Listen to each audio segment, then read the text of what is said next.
소나기. 황순원. 소녀는 개울가에서 소녀를 보자 곧 윤초신의 증손녀라는 걸 알았다. 소녀는 개울에다 손을 잠그고 물장난을 하고 있는 것이다. 서울서는 이런 개울물을 보지 못하기나 한 듯이. 벌써 며칠째 소녀는 학교에서 돌아오는 길에 물장난이었다. 그런데 어제까지 개울 기슭에서 하더니 오늘은 징검다리 한가운데 앉아서 하고 있다. 소녀는 개울둑에 앉아버렸다. 소녀가 비키기를 기다리자는 것이다. 요행 지나가는 사람이 있어 소녀가 길을 비켜주었다. 다음 날은 좀 늦게 개울가로 나왔다. 이날은 소녀가 징검다리 한가운데 앉아 세수를 하고 있었다. 분홍 스웨터 소매를 걷어올린 팔과 목덜미가 마냥 휘었다. 한참 세수를 하고 나더니 이번에는 물속을 빤히 들여다본다. 얼굴이라도 비추어 보는 것이리라. 갑자기 물을 움켜낸다.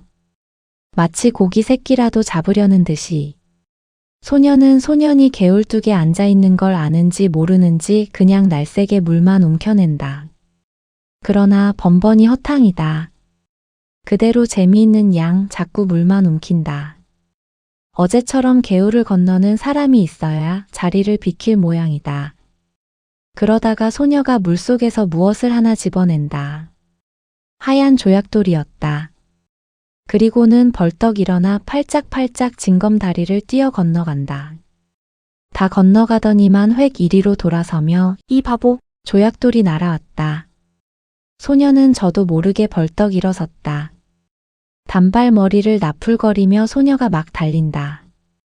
갈바사이길로 들어섰다. 뒤에는 청량한 가을 햇살 아래 빛나는 갈꽃분. 이제 저쯤 갈반머리로 소녀가 나타나리라. 꽤 오랜 시간이 지났다고 생각됐다. 그런데도 소녀는 나타나지 않는다. 발돋움을 했다. 그러고도 상당한 시간이 지났다고 생각됐다. 저쪽 갈반머리에 갈꽃이 한 움큼 움직였다. 소녀가 갈꽃을 안고 있었다. 그리고 이제는 천천한 걸음이었다. 유난히 맑은 가을 햇살이 소녀의 갈꽃머리에서 반짝거렸다. 소녀 아닌 갈꽃이 들길을 걸어가는 것만 같았다. 소녀는 이 갈꽃이 아주 배지 않게 되기까지 그대로 서 있었다. 문득 소녀가 던진 조약돌을 내려다보았다. 물기가 거쳐 있었다. 소녀는 조약돌을 집어 주머니에 넣었다. 다음 날부터 좀 더 늦게 개울가로 나왔다. 소녀의 그림자가 배지 않았다. 다행이었다. 그러나 이상한 일이었다. 소녀의 그림자가 배지 않는 날이 계속될수록 소년의 가슴 한구석에는 어딘가 허전함이 자리 잡게 되었다. 주머니 속 조약돌을 주무르는 버릇이 생겼다. 그러한 어느 날, 소녀는 전에 소녀가 앉아 물장난을 하던 징검다리 한가운데에 앉아보았다. 물속에 손을 잠갔다. 세수를 하였다. 물속을 들여다보았다. 검게 탄 얼굴이 그대로 비치었다. 싫었다. 소녀는 두 손으로 물속의 얼굴을 움키었다. 몇 번이고 움키었다. 그러다가 깜짝 놀라 일어나고 말았다. 소녀가 이리로 건너오고 있지 않느냐. 숨어서 내가 하는 일을 엿보고 있었구나. 소녀는 달리기 시작했다. 디딤돌을 헛디뎠다. 한 발이 물속에 빠졌다. 더 달렸다. 몸을 가릴 데가 있어줬으면 좋겠다. 이쪽 길에는 갈밭도 없다. 메밀밭이다. 전에 없이 메밀꽃 냄새가 짜릿하게 코를 찌른다고 생각됐다. 미간이 아찔했다. 찝찝한 액체가 입술에 흘러들었다. 코피였다. 소녀는 한 손으로 코피를 훔쳐내면서 그냥 달렸다.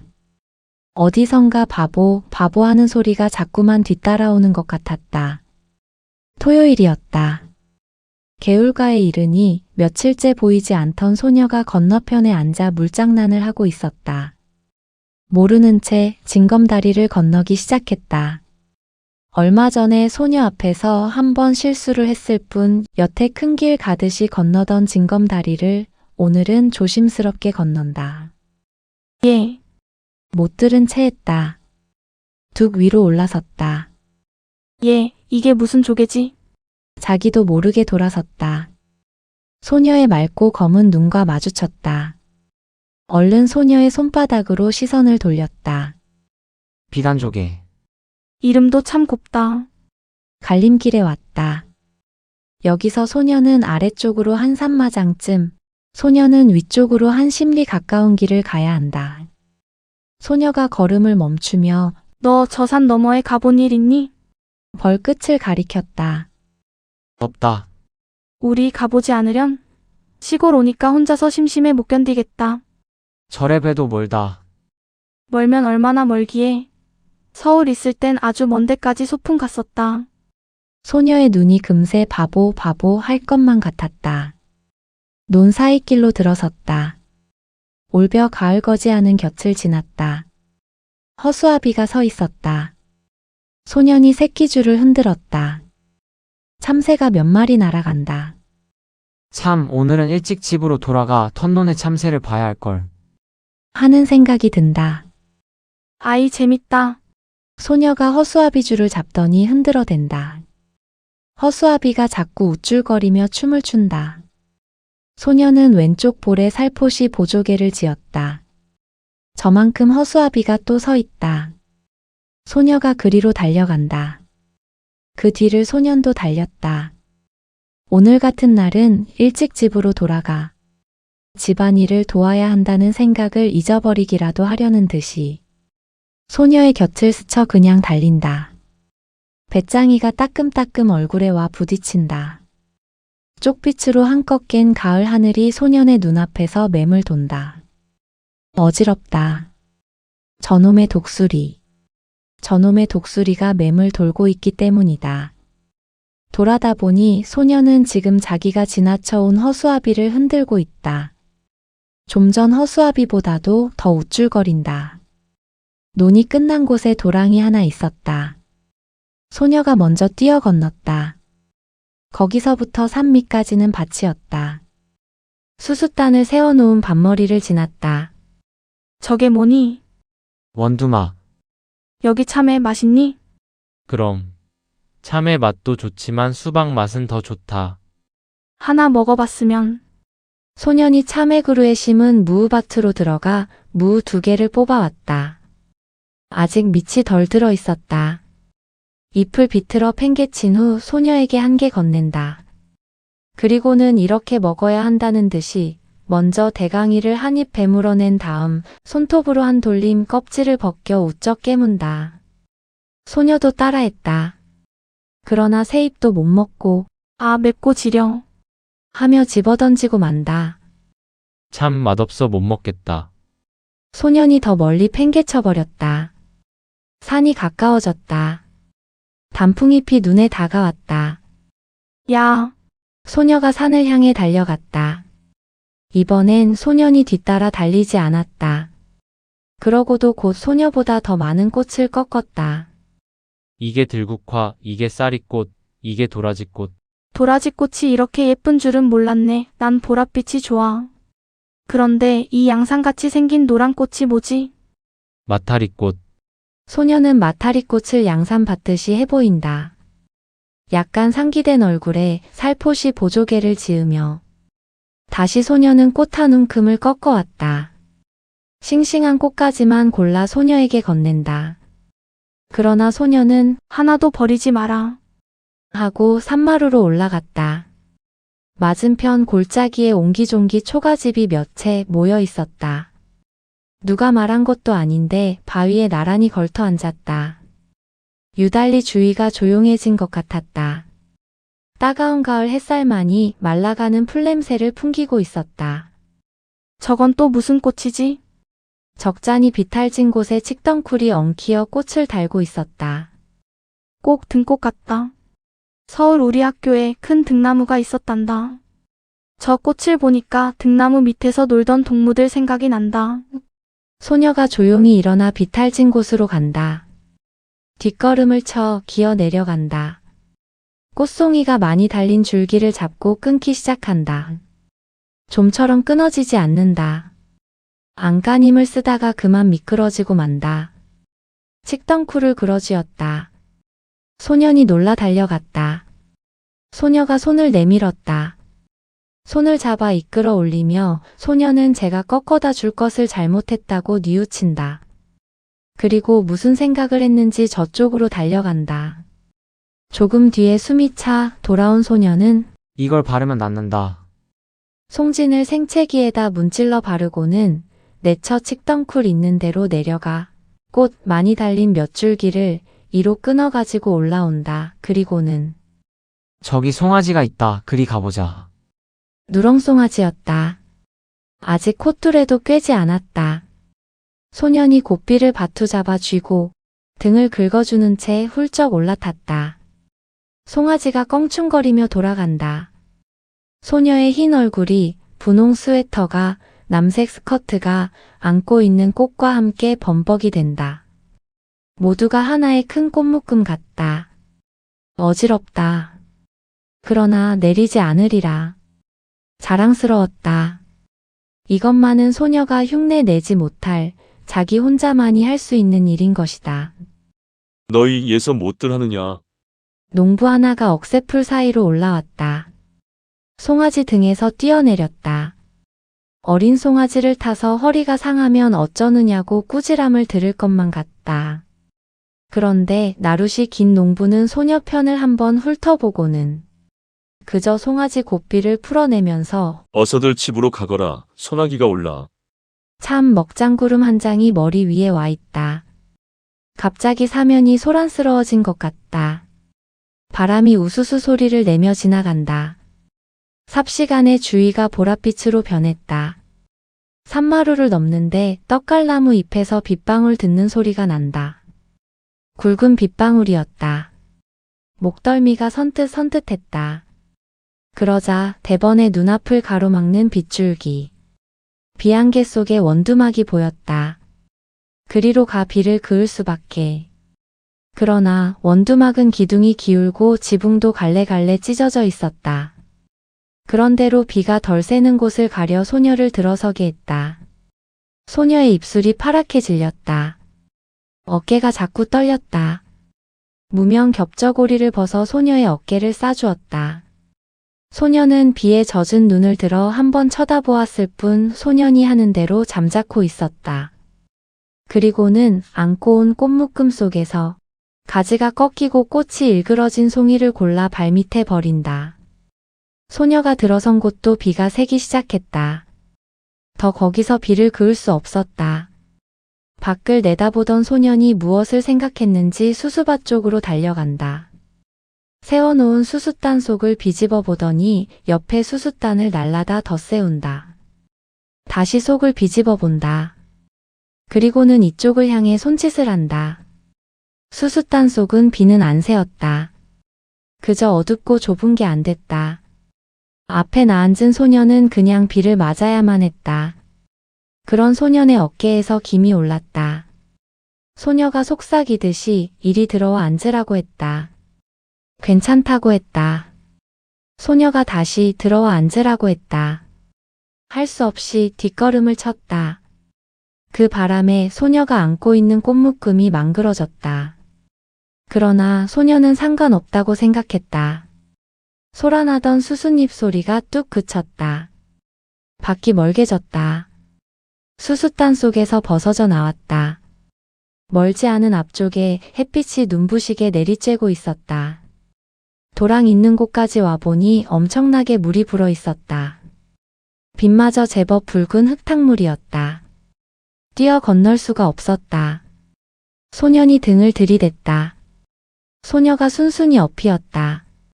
걷어올린 소년의 잠방이까지 물이 올라왔다. 소년은 어머나 소리를 지르며 소년의 목을 끌어안았다. 개울가에 다다르기 전에 가을 하늘이 언제 그랬는 성쉽게 구름 한 점 없이 쪽빛으로 개어 있었다. 그런 일이 있은 후 한동안 소녀의 모습은 뵈지 않았다. 매일같이 개울가로 달려와 봐도 뵈지 않았다. 학교에서 쉬는 시간에 운동장을 살피기도 했다. 남몰래 5학년 여자 반을 엿보기도 했다. 그러나 되지 않았다. 그날도 소녀는 주머니 속 흰 조약돌만 만지작거리며 개울가로 나왔다. 그랬더니 이쪽 개울뚝에 소녀가 앉아있는 게 아닌가. 소녀는 가슴부터 두근거렸다. 그동안 알았다. 어쩐지 소녀의 얼굴이 해쓱해져 있었다. 그날 소나기 맞은 탄 아니냐? 소녀가 가만히 고개를 끄덕이었다. 인제 다 났냐? 아직도 그럼 누워 있어야지. 하도 갑갑해서 나왔다. 참 그날 재밌었어. 그런데 그날 어디서 이런 물이 들었는지 잘 지지 않는다. 소녀가 분홍 스웨터 앞자락을 내려다본다. 거기에 검붉은 진흙물 같은 게 들어있었다. 소녀가 가만한 보조개를 지으며 그래, 이게 무슨 물 같니? 소녀는 스웨터 앞자락만 바라보고 있었다. 내 생각해냈다. 그날 도랑을 건너면서 내가 업힌 일이 있지? 그때 네 등에서 옮은 물이다. 소녀는 얼굴이 확 달아오름을 느꼈다. 갈림길에서 소녀는 저 오늘 아침에 우리 집에서 대추를 땄다. 추석에 제사 지내려고. 대추 한 줌을 내준다. 소녀는 주춤한다. 맛봐라, 우리 고조할아버지가 심었다는데 아주 달다. 소녀는 두 손을 오그려 내밀며 참 알도 굵다. 그리고 우리 이번 추석을 지내고선 집을 내주게 됐어. 소녀는 소녀네가 이사해 오기 전에 벌써 어른들의 이야기를 들어서 윤초 씨 손자가 서울서 사업에 실패해가지고 고향에 돌아오지 않을 수 없게 되었다는 걸 알고 있었다. 그것이 이번에는 고향집마저 남의 손에 넘기게 된 모양이었다. 왜 그런지 난 이사 가는 게 싫어졌다. 어른들이 하는 일이니 어쩔 수 없지만 전에 없이 소녀의 까만 눈에 쓸쓸한 빛이 떠돌았다. 소녀와 헤어져 돌아오는 길에 소녀는 속으로 소녀가 이사를 간다는 말을 수없이 되뇌어 보았다. 무어 그리 안타까울 것도 서를 것도 없었다. 그렇건만 소녀는 지금 자기가 씻고 있는 대추 알의 단맛을 모르고 있었다. 이날 밤 소녀는 몰래 덕세 할아버지네 호두밭으로 갔다. 낮에 봐두었던 가지를 향해 작대기를 내리쳤다. 호두송이 떨어지는 소리가 별나게 크게 들렸다. 가슴이 선뜩했다. 그러나 다음 순간 굵은 호두야 많이 떨어져라, 많이 떨어져라. 저도 모를 힘에 이끌려 마구 작대기를 내리치는 것이었다. 돌아오는 길에는 열이틀 딸이 지우는 그늘만 골라 디뎠다. 그늘의 고마움을 처음 느꼈다. 불룩한 주머니를 어루만졌다. 호두송이를 맨손으로 깠다가는 옷이 오르기 쉽다는 말 같은 건 아무렇지도 않았다. 그저 근동에서 제일 가는 이 덕세 할아버지네 호두를 어서 소녀에게 맛보여야 한다는 생각만이 앞섰다. 그러다 아차 하는 생각이 들었다. 소녀더러 병이 좀 낫거든 이사 가기 전에 한번 개울가로 나와달라는 말을 못 해둔 것이었다. 바보 같은 것. 바보 같은 것. 추석 전날. 소년이 학교에서 돌아오니 아버지가 나들이 옷을 갈아입고 닭 한 마리를 안고 있었다. 어디 가시느냐고 물었다. 그 말에는 대꾸도 없이 아버지는 안고 있는 닭의 무게를 겨냥해 보면서 이만하면 될까? 어머니가 망태기를 내주며 벌써 며칠째 결결하고 알날 자리를 보던데요. 크진 않아도 살은 쪘을 거예요. 소년이 이번에는 어머니한테 아버지가 어디 가시느냐고 물어보았다. 저 서당골 윤초시댁에 가신다. 내일이 추석날이라 제사상에라도 놓으시라고. 그럼 큰 놈으로 하나 가져. 저 얼룩수탉으로. 이 말에 아버지는 허허 웃고 나서 이놈아, 그래도 이게 실속이 있다. 소녀는 공연히 열없어 책보를 집어 던지고는 외양간으로 가 쇠잔등을 한번 철썩 갈겼다. 쇠팔이라도 잡는 듯이. 개울물은 날로 푸르러 갔다. 소녀는 갈림길에서 아래쪽으로 가보았다. 갈반머리에서 바라보는 서당골 마을은 쪽빛 하늘 아래 한결 가까워 보였다. 어른들의 말이 내일 소녀네가 양평읍으로 이사 간다는 것이었다. 거기서 조그마한 가게를 보게 되리라는 것이다. 소녀는 저도 모르게 주머니 속 호두알을 만지작거리며 한 손으로는 수없이 갈꽃을 휘어 꺾고 있었다. 그날 밤 소녀는 자리에 누워서도 같은 생각뿐이었다. 내일 소녀네가 이사하는 걸 가보나 어쩌나. 가면 소녀를 보게 될까 어떨까? 그러다가 깜빡 잠이 들었는가 하는데 참 세상 일도. 마을 갔던 아버지가 언제 돌아왔는지 윤초시댁도 말이 아니야. 그 많던 전답을 다 팔아버리고 대대로 살아오던 집마저 남의 손에 넘기더니 또 악상까지 당하는 걸 보면 난폭불 밑에서 바느질감을 안고 있던 어머니가 증손자라곤 계집애. 그 애 하나뿐이었지요. 그렇지. 사내에 둘 있던 건 어려서 잃어버리고 어쩌면 그렇게 자식 복이 없을까. 글쎄 말이지. 이번엔 꽤 여러 날 앓는 걸 약도 변변히 못 써봤다더군. 지금 같아선 윤초신에도 대가 끊긴 셈이지. 그런데 참 이번 계집엔 어린 것이 여간 잔망스럽지가 않아. 글쎄 죽기 전에 이런 말을 했다지 않아? 자기가 죽거든 자기가 입던 옷을 꼭 그대로 입혀서 묻어달라고.